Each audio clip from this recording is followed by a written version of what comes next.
La marine des États-Unis est la force navale la plus puissante du monde. Les porte-avions, les destroyers et les sous-marins les plus avancés la rendent presque invincible dans les conflits modernes. Mais quel navire de guerre incarne réellement cette puissance? Dans cette vidéo, nous allons le découvrir en explorant le top 10 des navires de guerre les plus puissants de la marine des États-Unis. Numéro 10. Classe San Antonio. La classe San Antonio constitue la colonne vertébrale du transport amphibie de la marine américaine. Ces énormes navires, introduits en 2006, mesurent 208 mètres de long et s'élèvent à 28 mètres au-dessus de la ligne de flottaison avec un déplacement de 25 300 tonnes. Dotés d'une vitesse maximale de 40 et 1 km par heure et d'une puissance de 40 et 1600 chevaux, ces bâtiments ont une portée de 14 800 km, ce qui les rend adaptés aux opérations prolongées dans le monde entier. Conçus pour déployer des marines, des véhicules, des engins de débarquement et des hélicoptères directement en zone de combat, les San Antonio allient utilité et résistance. Leur silhouette furtive avancée réduit leur signature radar et ils disposent d'un puits inondable ainsi que d'un pont d'envol permettant des opérations simultanées maritimes et aériennes. Avec un prix de 6 milliards de dollars, ce ne sont pas seulement des forteresses flottantes, ce sont des plateformes multifonctions qui définissent la guerre navale expéditionnaire moderne. Numéro 9. Classe Ticonderoga. Mise en service en 1983, la classe Ticonderoga regroupe des croiseurs lance-missiles expérimentés et aguerris. Longs de 173 mètres et hauts de 50 mètres, ces navires de guerre déplacent environ 9754 tonnes et sont propulsés par un système de 80 000 chevaux. Ils peuvent atteindre une vitesse de 56 km par heure et parcourir jusqu'à 11 100 km sans ravitaillement. Armés du système de combat Aegis et dotés de silos de lancement verticaux, ils peuvent se défendre simultanément contre des avions, des missiles et des sous-marins. La classe Ticonderoga a prouvé son efficacité au fil de nombreux conflits et reste un atout clé dans la défense antimissile et les opérations de commandement. Bien que vieillissants, ces croiseurs sont constamment modernisés pour rester pertinents au combat. D'un coût d'environ 1 milliard de dollars l'unité, ils offrent de puissantes capacités offensives et défensives qui soutiennent les objectifs stratégiques de la marine, opérant souvent aux côtés de groupes de porte-avions. Numéro 8. Classe Independence. La classe Independence représente le sommet des opérations de combat côtier. Introduits pour la première fois en 2010, ces navires à coque trimaran élégante mesurent 127 mètres de long et 14 mètres de haut, avec un déplacement de 3100 tonnes. Très agiles, ils sont dotés d'une motorisation de 113, 1710 chevaux, leur permettant d'atteindre une vitesse maximale de 81 km par heure. Avec une portée de 7 964 km, ils sont parfaitement adaptés aux patrouilles le long des côtes et aux points de passage stratégiques. Leur flexibilité opérationnelle est un atout majeur. Ils peuvent être rapidement configurés pour la lutte anti-mine, la guerre anti-sous-marine ou les missions de surface. Malgré leur taille plus modeste, les Indépendances sont bien armés avec des lance-missiles, un pont pour hélicoptères et un haut niveau d'automatisation. Au prix de 704 millions de dollars pièce, ils offrent un excellent rapport coût-efficacité et permettent à la marine de projeter sa puissance là où les destroyers classiques seraient trop grands ou coûteux à déployer. Numéro 7. Classe Freedom.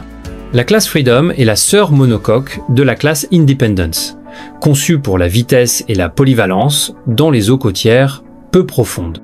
Entrés en service, pour la première fois en 2008, ces navires mesurent 118 mètres de long et 17 mètres de haut, avec un déplacement de 3500 tonnes.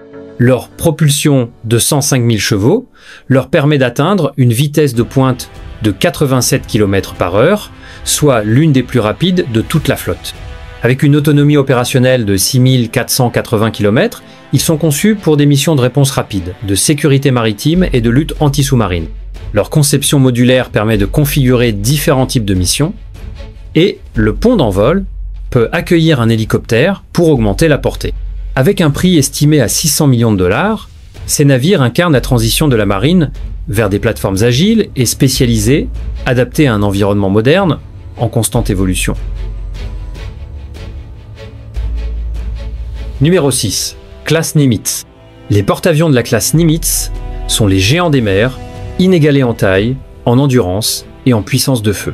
Introduits en 1975, chaque navire mesure 333 mètres de long et s'élève à 75 mètres de hauteur. Avec un déplacement de 106 300 tonnes et une propulsion nucléaire délivrant 260 000 chevaux, ces mastodontes peuvent naviguer à 56 km/h sans limite de temps. Leur autonomie opérationnelle est pratiquement illimitée, leur permettant de rester en mer pendant des décennies avec peu de ravitaillement. Accueillant jusqu'à 90 aéronefs, la classe Nimitz sert de base aérienne flottante pour lancer des frappes, défendre l'espace aérien et soutenir des opérations conjointes à travers le monde. Véritable centre névralgique des groupes aéronavals, ils incarnent la projection de puissance. Chaque porte-avions coûte environ 2 milliards de dollars, un investissement colossal reflétant leur capacité hors du commun et leur valeur stratégique.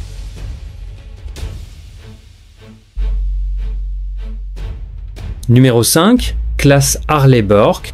Les destroyers de la classe Harley-Burke sont les chevaux de bataille de la marine américaine, combinant polyvalence, puissance de feu et endurance dans l'une des plateformes navales les plus réussies de l'ère moderne. Introduits en 1991, ces navires mesurent 155 mètres de long, 50 mètres de haut et affichent un déplacement maximal de 9 700 tonnes. Grâce à une puissance de 105 000 chevaux, ils peuvent atteindre 56 km/h et disposent d'une portée opérationnelle de 8100 km. Conçus pour les missions multirôles, ils sont équipés du puissant système de combat Aegis et peuvent lancer des missiles guidés, mener des opérations anti-aériennes et anti-sous-marines et se défendre contre les missiles balistiques.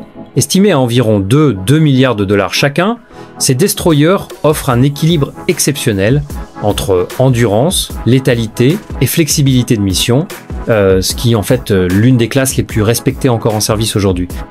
Numéro 4. Classe Ohio. Les sous-marins de la classe Ohio forment la branche silencieuse et redoutable de la triade nucléaire stratégique des États-Unis. Mis en service en 1981, ces géants furtifs mesurent 170 mètres de long, 12 mètres de haut et déplacent 18 750 tonnes en plongée. Propulsés par 35 000 chevaux, ils peuvent rester immergés pendant des mois avec une autonomie quasiment illimitée. Leur vitesse sous-marine atteint 37 km/h. À l'origine conçus pour transporter des missiles balistiques, plusieurs ont été convertis pour lancer des missiles de croisière, augmentant considérablement leur flexibilité opérationnelle. Fonctionnant dans un secret presque total, les sous-marins Ohio sont capables de délivrer une puissance de feu massive avec une grande précision et sont conçus pour survivre dans les environnements les plus hostiles de la planète. Coûtant environ 53 milliards de dollars, ils sont construits pour la dissuasion stratégique, prêts à agir dans l'ombre en quelques minutes seulement si le conflit l'exige. Numéro 3. Classe Virginia. Les sous-marins de la classe Virginia sont les unités d'attaque les plus avancées de la flotte américaine. Entrés en service pour la première fois en 2004, ces navires très manœuvrables mesurent 115 mètres de long, 10 mètres de haut et pèsent 7800 tonnes. Leur propulsion nucléaire délivre une puissance impressionnante de 280 000 chevaux, leur permettant de filer à 46 km/h sous l'eau et de rester en mission pendant de longues durées. Conçus pour être furtifs, ils peuvent réaliser des missions de surveillance, transporter des forces spéciales ou lancer des frappes conventionnelles depuis les profondeurs. Dotés d'un sonar sophistiqué et d'armement de pointe, les Virginia sont extrêmement difficiles à repérer et encore plus à neutraliser. Leur coût s'élève à environ 3 milliards de dollars, mais ils offrent des capacités sous-marines inégalées, capables de dominer aussi bien les zones côtières peu profondes que les grands fonds océaniques.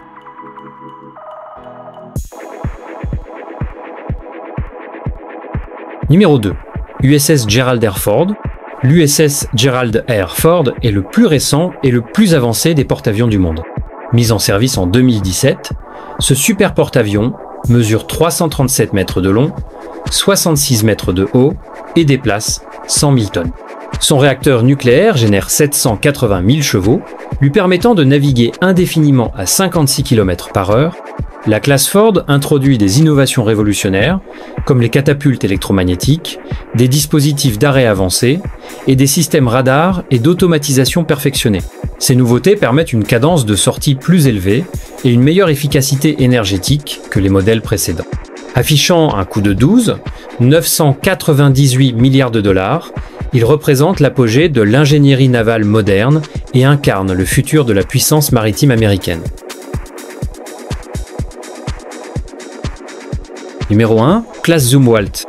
En tête de notre classement, le destroyer futuriste de la classe Zumwalt. Mis en service pour la première fois, en 2016, ce navire furtif mesure 190 mètres de long et 25 mètres de haut, avec un déplacement de 15 907 tonnes. Doté de 105 000 chevaux, il peut atteindre une vitesse de 56 km/h et parcourir jusqu'à 8 330 km. Sa silhouette profilée, conçue pour échapper au radar, le rend presque invisible aux systèmes ennemis, tandis que sa propulsion électrique assure un fonctionnement fluide et silencieux. Spécialement conçu pour les frappes terrestres, le Zumwalt est équipé de capteurs avancés, de systèmes de missiles et d'une capacité de frappe de précision à longue portée. Bien que leur coût ait limité la production à seulement quelques unités, chaque navire, pour environ 5 milliards de dollars, est une prouesse technologique qui redéfinit les standards du combat naval. Et voilà, c'était les 10 navires de guerre les plus puissants de la marine des États-Unis. Êtes-vous d'accord avec ce classement? Dites-le nous dans les commentaires. Et n'oubliez pas de liker et de vous abonner pour ne rien rater des prochains classements à venir.